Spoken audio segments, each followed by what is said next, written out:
Hey guys, it's Xander Roche, and today is a big day for the channel as I've made the decision to make a leap forward. For the lack of a better term, and just because I want to be corny as hell, I am quote-unquote demorphing.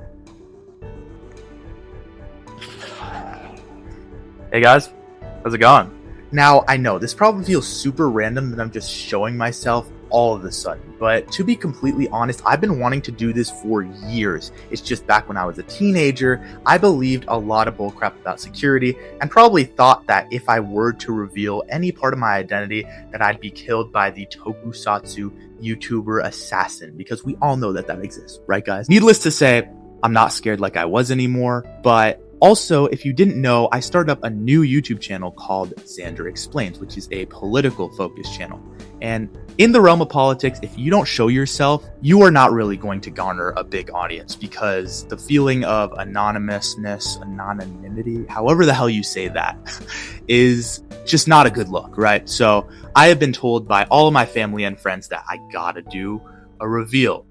But there was no way that was going to happen without me showing you guys, the OGs who have been there for the past 5 years and we're coming up on, I think, 6, how I am as a person. So admittedly putting myself a little bit behind schedule on the other channel, I decided to dig up a video to present you guys today. And with just how popular both my top 10 Kamen Rider and top 10 Super Sentai videos seem to be with you guys, I figure it's probably the right time for me to finally talk about Power Rangers, the only one of the 3 that I haven't yet. Which is kind of weird considering it's actually the only one of the 3 that I've actually watched every single series of and have a stake in the entire conversation. Now, I will admit, it's been a while since I've seen some of these series, but they all kind of stick out in my mind as though they're fresh because of how much of an impact that they've had on me since I was a kid. Like, would I really be a video editor if it wasn't for Power Rangers coming into my life? Maybe not. And that just shows how much this franchise has impacted me. But obviously, like with everything, some more than others. So which ones? Well, that's what we'll be looking at today as I present to you guys my personal top 10 Power Rangers shows. Lego. Alright then, it's morphin' time!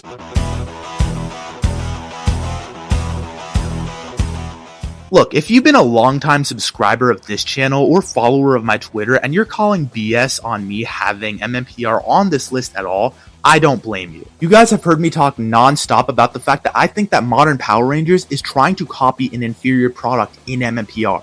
So why is it here at all? Well, I think it just comes down to the fact that the show has this irreplicable kind of charm. Anybody who tries to copy it will probably come off as cringe, but the show is still super fun to watch. Like guys, there's a reason why so many people who aren't even Power Rangers fans come back to MMPR and just enjoy the hell out of it if they grew up with it. The shit just feels super 90s with its over-the-top and exaggerated high school sitcom character archetypes. My favorite probably being Billy. He's the nerdy one and the show shoves that in your face, and every character gets their share of wholesome moments via their focus episodes that teach your average but iconic life lessons. Also underrated, but I feel like it did a good job of adapting its source material in Zyuranger despite going for such a different thing conceptually.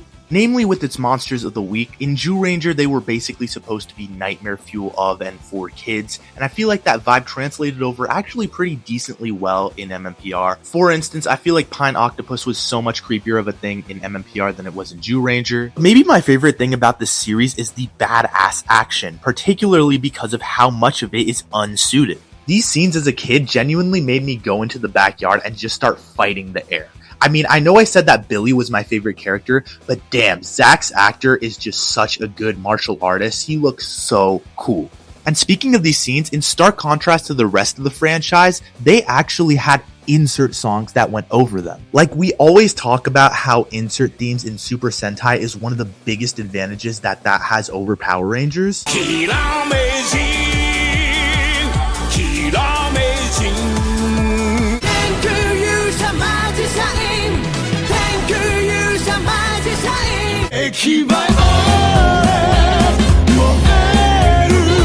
But we forget that the most famous show that we often attribute that problem to had insert themes itself by Ron Wasserman, and they sound awesome.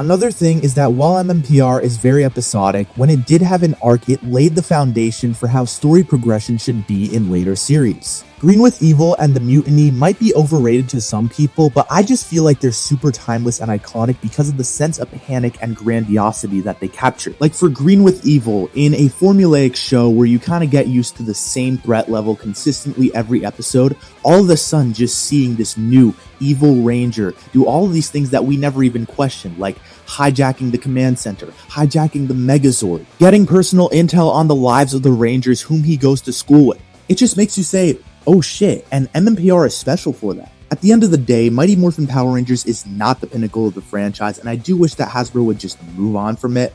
But it is a good one, and I think it cemented itself very firmly and well within the history of Power Rangers as the first.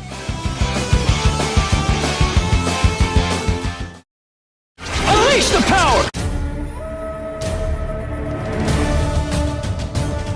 Dino Charge to me is the saving grace of modern Power Rangers. It is the one show that made me say, oh yeah, this is why I'm a fan of the franchise. The thing that jumps out about Dino Charge in comparison to everything else of the Neo Saban and Hasbro eras is that it has actual good dialogue. And that's been something that's sorely missing. In a lot of the other shows that surround it, characters can kind of sound like goody two-shoes lifeless robots. Here, they actually feel like they have convincing personalities. And the characters that we get out of that are great. I love Koda, whose entire caveman thing is really unique and a lot of fun. As well as Chase, a sly guy who reminds me a lot of a character that may or may not share my name. The story, especially in the first half, moves excellently, as I love all of the plot lines, particularly with Tyler's dad. It's an interpersonal mystery that even has a plot twist along the way that I feel like was handled very well. And at the end of Dino Charge Season 1, when they snuck aboard the ship to get the purple Energem, I also really enjoyed that. It was just full of great moments, you know? Speaking of the villains, Sledge and Heckle are both pretty great at balancing being goofy and threatening at the same time. Heckle in particular coming off as extremely psychotic in a way that I really enjoy.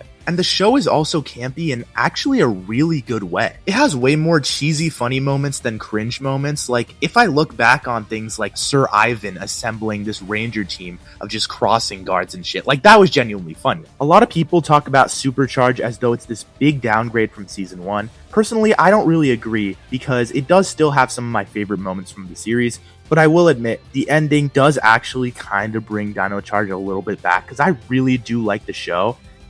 But it ended on one of the weirdest notes ever with that timeline reset. But overall, if it weren't for Dino Charge, as crazy as it may sound, and maybe spoilers for the rest of the video, I don't think we'd have a single good HD Power Rangers show. So for that, good job, Dino Charge. That's the source! Mystic Force!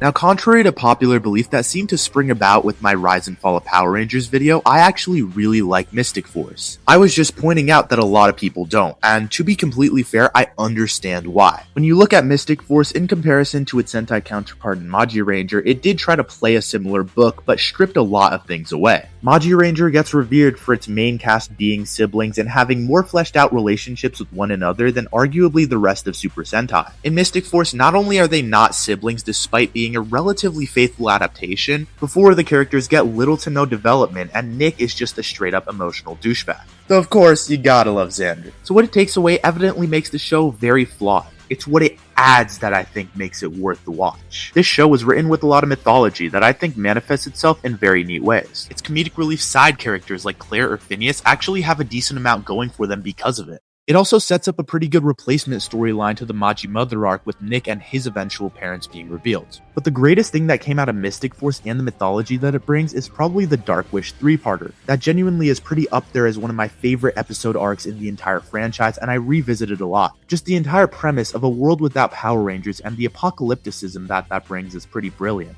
It's really cool to see what happens to certain characters in that world. I really love the cinematography of everything just being black and white.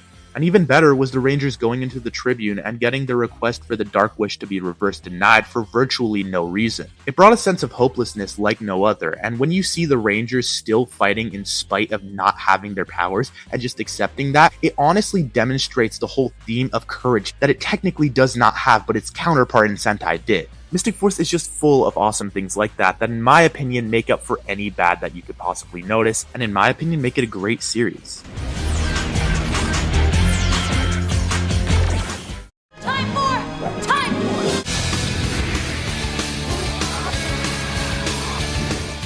Being on the more mature end of the spectrum, it's hard for fans not to love Time Force. The concept from the very beginning is gripping, villains having to go back in time to a less advanced past and then the Rangers following them, and it's enhanced by the circumstances to which they arrive, which I won't spoil too much, but it has to do with Jen and Alex. This is probably the peak of the entire franchise in terms of being very cinematic. Most frames of this show just look really good, it's as simple as that. I think I vaguely mentioned before that I'm a sucker for love triangles and relationships within media. Well, everybody obviously points out Wes and Jen as one of the biggest strong suits of the entire show, and yeah, that can't be understated. Their whole thing factoring in Alex was very well told. The two of them have fantastic chemistry, and they have a very forward dynamic with each other despite being a similar will they won't they situation to Tatsuya and Yuri. Obviously, the expense to that is that the other three Rangers are nowhere near as good as their Sentai counterparts. A lot of the absolutely stellar storytelling from Time Ranger definitely carries over to Time Force, but in maybe less of a depressing way, though still keeping the bittersweet vibe. And honestly, it's not a knock on Time Ranger, but that doesn't make Time Force bad either. It's a nice alternative take on the show. Overall, I might not have as much to gush about when it comes to this show as everybody else, but I still can't deny that it is a fantastic Power Rangers show, and definitely one that I really enjoyed watching.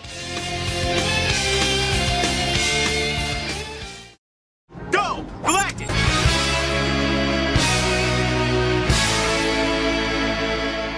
The story of Lost Galaxy is very ambitious and executes pretty perfectly. The entire idea of a space colony with Terra Venture taking off to give humanity more protection is just really cool in general, and it expanded the scope of Power Rangers pretty highly after In Space was already grandiose enough. The Lights of Orion arc in between was pretty engaging, the Magna Defender arc was super emotional, and maybe hot take, but I really enjoyed the Lost Galaxy arc at the end of the series as the stakes just felt super high and I feel like the story beats were pretty interesting. And the show deserves a lot of props for its sheer competency. Despite having to deal with one of the worst behind the scenes issues that you possibly could in the midst of filming a crossover episode, Lost Galaxy just handled it really well. I don't want to spoil what happens, but let's just say they do it in a very emotionally impactful way.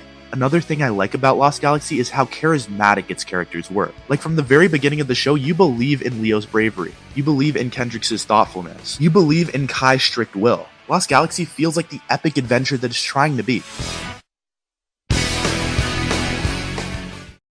Razor Sword! Ha!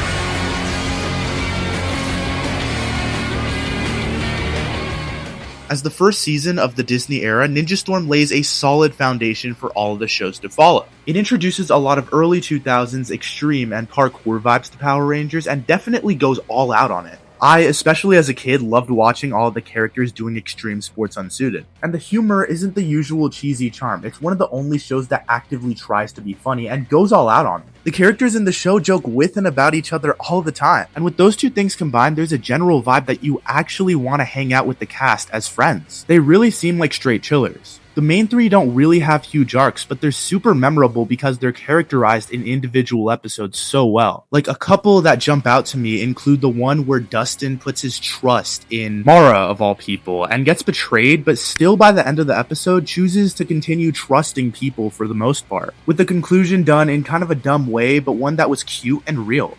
And I really like the episode of Tori in the swapped reality where the Rangers were evil and the villains were good. And quite a few with Shane, like the one where he was afraid of disappointing his family. Or the three-parter where he got his battleizer. The way that that connected to his backstory was really cool. The Thunder Rangers, despite not being my favorite on the whole, did actually have a great introductory arc. I enjoyed their early rivalry and eventual brainwashing against the Rangers. And Cam, as the techie guy, feels a lot more three-dimensional than characters like him from Power Rangers' past. Him feeling underappreciated was great for developing him overall. On the whole, despite being one of the least ambitious series of Power Rangers, Ninja Storm was given the effort as though it was one of the most. It's just filled with so much fun stuff, and it's definitely worth the watch as I feel like it gets very slept on.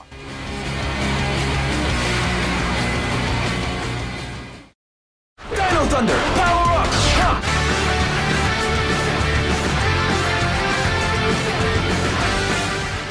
I If you watch the Sentai version of this video, you'll notice that Abaranger was ranked pretty similarly, and that's a testament to the fact that this is probably the best Sentai and Rangers combo that we've ever gotten. And the amazing thing is that they do two completely different things. Dino Thunder is not really a faithful adaptation at all. Instead, it tries to pay tribute to the roots of Power Rangers in a modern way. It's basically a reboot of all of the concepts from MMPR. You have high school teenagers with attitude, but they have actual attitude. Like Connor, Ethan, and Kira are your prototypical jock, nerd, and rocker girl, but you can tell that they all think that they're better than everyone else at the beginning of the show, and it's something that they actually have to develop out of as the show progresses. I love all three of them because of their relationships with each other. They start off as such an odd group, but then genuinely grow to be closer as a team, and by the end, they genuinely feel like one of the closest casts in the franchise. They also bring back the Evil Sixth Ranger arc, but instead of it being pure brainwashing, Trent actually goes in and out of the evil in flashes, which creates for a really interesting character struggle. And then of course you also have a mentor guiding over the teenagers, but someone with actual credibility, being fucking Tommy Oliver himself, who honestly serves this role excellently. Now the show is great from both an episodic and serialized perspective. The long-running storylines, like the stuff with Mesogog, were very well paced and had some neat twists, and this show has a lot of standout individual episodes. There were silly ones like the one where they reacted to an episode of Abaranger, as well as ones with amazing resolutions like the one where Tommy faced past versions of himself in a coma. Dino Thunder on the whole is a very balanced show that gives you a little bit of everything that you want.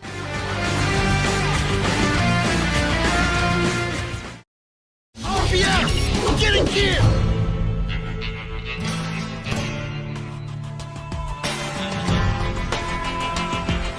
RPM might be the only show of the franchise that was straight up made for us fans. Having it in my top 3, ironically enough, might be too low for some people. This is without a doubt the consensus best season of Power Rangers. And if you've watched it the entire way through, I think it's pretty clear as to why. The show instantly immerses you into a world where 99% of the planet has been destroyed by a computer virus and all that remains is one domed city. It's one of the most interesting post-apocalyptic settings I've seen in all of media. And then off the bat, this setup gives us crazy nice backstory to explore in the first few episodes with all 5 of our main heroes. It ties into Scott's character with loss in his family, Flynn's good heart finally coming into major use after he was ridiculed for it all his life, Summer going from spoiled to the opposite of it, Ziggy with his hilarious mob boss situation, and Dylan not remembering anything but his lost sister. It's character setup that makes each and every one of them cool in their own way, and RPM is definitely one of the most serialized series that we've seen in Power Rangers. It felt like new, important stuff was being unveiled all the time, and had some of the most narratively interesting plot twists in the series. It's also mostly filmed originally, including suited fights, and I love the dusty cinematography.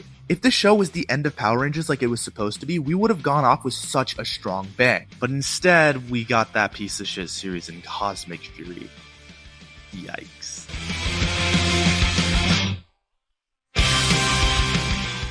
Alright, let's rock it!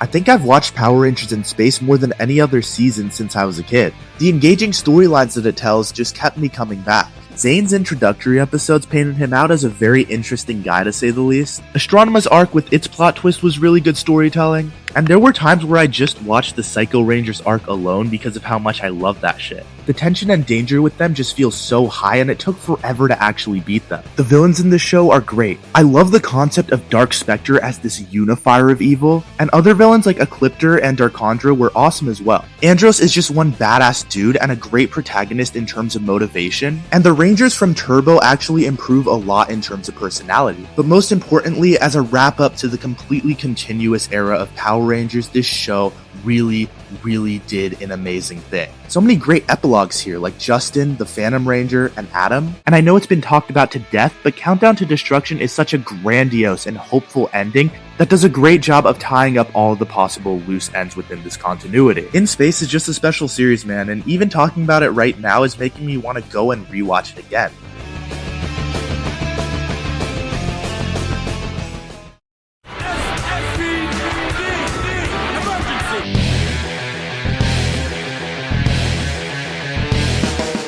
When I was a kid, I didn't consider SPD to be my favorite because it for whatever reason seemed like a weird pick. But honestly, I think in the back of my mind it always was. It has my favorite collection of episodes, I love the one where Boom dreams of being an Orange Ranger and then pretends to be so in front of his family, the one with Kruger's backstory and his planet, the one with Kat almost leaving after getting promoted, the one with the Rangers overhearing Kruger talking about the A-Squad's competency, the episode with Z and Little Boy Sam, the A-Squad and finale episodes, and Reflection for reasons we'll get to later. The entire setting of this show is probably my favorite. It just has so much effort put into it. Like, you truly do believe that this is a futuristic world with aliens and humans coexisting just based on how it looks. The overarching plot for something that was adapted from a series that was entirely episodic is pretty amazing, and I really liked Grum as a villain overall. But the highlight of the show is definitely my two favorite characters in the franchise, Jack and Sky. I loved their budding rivalry, with Jack being the Red Ranger even though he technically was a former criminal, while Sky's life was basically dedicated to it and he was given blue. Reflection, without saying too much, is definitely one of the most fulfilling character moments in all of Power Rangers to do with Sky, and Jack is a part of that as well, though for him I feel like my favorite moments are probably in the finale.